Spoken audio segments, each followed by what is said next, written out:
കുറേ നാളത്തെ ആഗ്രഹമാണ് ഇതുപോലൊരു കൊയർ സ്റ്റിക്ക് ഉണ്ടാക്കണമെന്ന്. ശരിക്കും പറഞ്ഞാൽ നമ്മുടെ ഗാർഡനിൽ ഒഴിച്ചുകൂടാൻ പറ്റാത്ത ഒരു സാധനമാണ് ഇതുപോലെ സ്റ്റിക്ക്. ഒരു പൈപ്പിൽ കൂടെ പടർത്തി വിടുന്നതിനെക്കാട്ടിലും ഭംഗി ഇതുപോലൊക്കെ നമ്മൾ കയറൊക്കെ ട്വിസ്റ്റ് ചെയ്തെടുക്കുവാണെങ്കിൽ കുറച്ചും കൂടെ നല്ലതാണ്. പിന്നെ നമുക്ക് സമയവും വേണം കേട്ടോ. ഇതിൻ്റെ പുറകെ പോയി കഴിഞ്ഞാൽ ഒരു അരമണിക്കൂർ നമ്മുടെ പോകും എന്തായാലും. പിന്നെ ഇതൊക്കെ ഇഷ്ടമുള്ളവരാണെങ്കിൽ ആ സമയം പോകുന്നത് അറിയത്തില്ല. ഈ മണി പ്ലാന്റ് ഒക്കെ പടർത്തി വിടാൻ ഇതൊരു നല്ലൊരു ഓപ്ഷനാണ്. നമ്മൾ സംഭവം ഇത് എളുപ്പമാണ്. ആദ്യത്തെ ആ ഒരു കയറൊന്ന് ട്വിസ്റ്റ് ചെയ്യുന്നത് മാത്രമേ ഉള്ളൂ. പിന്നെ നമുക്ക് എളുപ്പമാണ് ഇത് ചെയ്യാൻ വേണ്ടിയിട്ട്. ഇച്ചിരി കൂടെ ചെറിയ കയറാണെങ്കിൽ കുറച്ചും കൂടെ ഭംഗി. എൻ്റെ ഇത് മാത്രമേ ഇതേ ഉള്ളായിരുന്നുള്ളൂ. അപ്പോൾ പിന്നെ ഞാൻ ഇത് വെച്ചിട്ട് ചെയ്തു.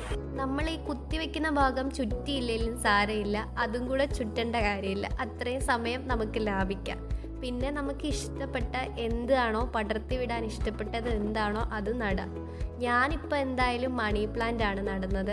എൻ്റെ ഒരു മണി പ്ലാന്റിൻ്റെ ഒരു തൈ ഉണ്ടായിരുന്നു. അപ്പോൾ പിന്നെ അത് പടർത്തി വിടാമെന്ന് വിചാരിച്ചു. ഇതിനും നമുക്ക് ഒരുപാട് പരിചരണം വേണ്ടാത്ത ഒരു ചെടിയാണ്. അതുകൊണ്ട് നമ്മളിപ്പോൾ ഒരു ദിവസം ഇല്ലെങ്കിലും ഇത് അങ്ങ് നിന്ന് പൊക്കോളും. അപ്പോൾ ഫൈനൽ ലുക്ക് എങ്ങനെയുണ്ട്? ഇഷ്ടപ്പെട്ടോ? ഒരു എസ്തറ്റിക് ലുക്കൊക്കെ ഇല്ലേ?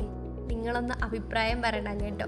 പിന്നെ നമ്മുടെ ചാനൽ സബ്സ്ക്രൈബും ലൈക്കും കമൻറ്റും ഒക്കെ ചെയ്യാൻ മറക്കരുത് കേട്ടോ.